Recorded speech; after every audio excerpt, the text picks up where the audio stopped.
Hello everyone, আশা করি তোমরা সকলে ভালো আছো। আজকের ভিডিওতে আমরা কলাম ওয়াইজ ট্রাভার্সালটা দেখব। সো গত ভিডিওতে যখন আমরা রো ওয়াইজ ট্রাভার্সালটা দেখছিলাম, আমরা কি করতেছিলাম?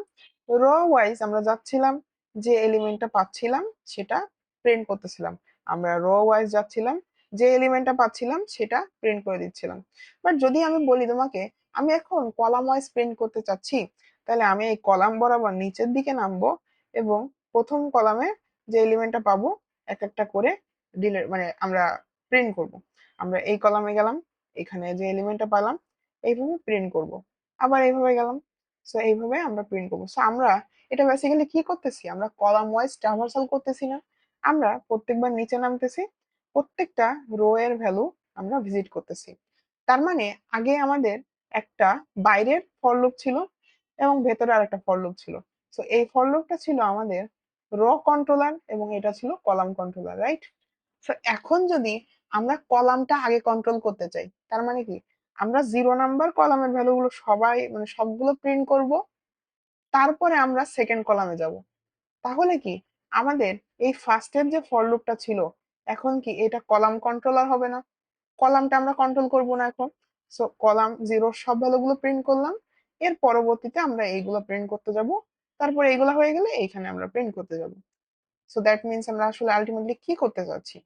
আমরা এই কলামটা সিলেক্ট করে এর সব প্রিন্ট করব, আবার এটা সিলেক্ট করে এটা সব প্রিন্ট করব। সো খুবই সিম্পল আইডিয়া যে আমরা আগের বার এই রোটা সিলেক্ট করে এর সব প্রিন্ট করতেছিলাম, এখন ঠিক তার উল্টো এই কলামটা সিলেক্ট করে এর সব ভ্যালুগুলো প্রিন্ট করতেছি। সো আমরা যদি এই জিনিসটা আমাদের কোডিং এ করতে চাই, সো সেটা কিভাবে করা যেতে পারে? তো চলো দেখো, আমি এখানে একটা ফর লুপ নিব, যে ফর লুপটা আমাদের কলাম কন্ট্রোল করবে। ঠিক আছে, তো কলাম কন্ট্রোলের জন্য আমি এইটাকে একটু প্রিন্ট আউট করে রাখি।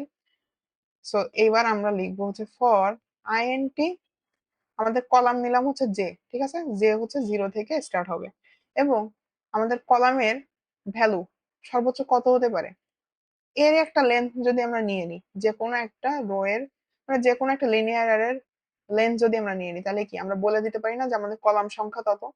সো সেই জে অবশ্যই সেই কলাম সংখ্যা থেকে ছোট হইতে হবে। সো নিউ অ্যারে অফ 0 ধরলাম লেন্থ। ঠিক আছে, এর ছোট হইতে হবে যে অবশ্যই। So আমি এবার প্রত্যেকবার যে এক এক করে বাড়াচ্ছি। ঠিক আছে, সো এইটা দিয়ে আমরা আমাদের কলাম কন্ট্রোল করতেছি। তার মানে আমাদের এই 0 number column, 1 number column, 2 number column, এখান থেকে কিন্তু আমরা পেয়ে যাব। এরপরে গিয়ে আমরা আরেকটা ফর লুপ নিব, সেটা হচ্ছে এবার আমাদের যেতম কলামে গেছি, যেতম কলামে গিয়ে ওর প্রত্যেকটা রোর যে ভ্যালু গুলো ছিল সেগুলো এবার আমরা প্রিন্ট করে দিব না। সো এবার ভিতরে আমাদের সেই রো এর জন্য যে আইটা ছিল সেই আইটা এবার আমরা ইনিশিয়ালাইজ করব।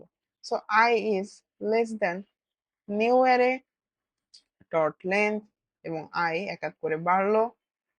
ঠিক আছে, এবার আমরা জাস্ট আমাদের এই লাইনটাই এখানে কপি করে নিয়ে আসবো, system dot out dot print এবং নিউ অ্যারের আইজে, এবং এটা যখন পুরোপুরি প্রিন্ট হয়ে যাবে, আমি এখানে একটা স্পেস দিয়ে একটু আহ একটু প্রিন্ট করলাম।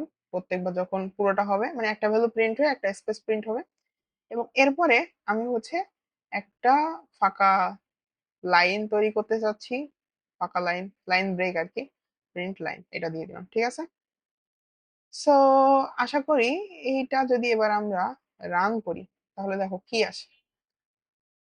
আমাদের নর্মালি কি 1 2 3 ছিল, 4 5 7 ছিল, 9 10 11 ছিল, এবার 1 4 9 কলাম ওয়াইজ প্রিন্ট হয়েছে, প্রথম কলামটা প্রিন্ট হয়েছে। এরপর 2 5 10 এটা প্রিন্ট হয়েছে। এরপর 3 7 11। তো আমরা দেখলাম কি কলাম ওয়াইজ প্রিন্ট হচ্ছে, তার মানে আমরা এই প্রথম কলামটা সিলেক্ট করছি, এর প্রত্যেক রোতে যে ভ্যালু গুলো ছিল সেগুলো প্রিন্ট করলাম। সেকেন্ড কলামটা সিলেক্ট করছি, এর প্রত্যেক রোতে যে ভ্যালু গুলো ছিল সেগুলো প্রিন্ট করলাম। থার্ড কলাম সিলেক্ট করছি, এরপর ওর প্রত্যেকটা রোতে কে ছিল সেগুলোকে প্রিন্ট করলাম। Simple idea. সো আমরা নেস্টেড ফর লুপ ইউজ করে আমরা কিন্তু খুব সুন্দরভাবে এই প্রবলেমটা সলভ করতে পারলাম। সো পরবর্তী ভিডিওতে আমরা এই মাল্টি ডাইমেনশনাল অ্যারের অন্য কোনো একটা অপারেশনস দেখবো।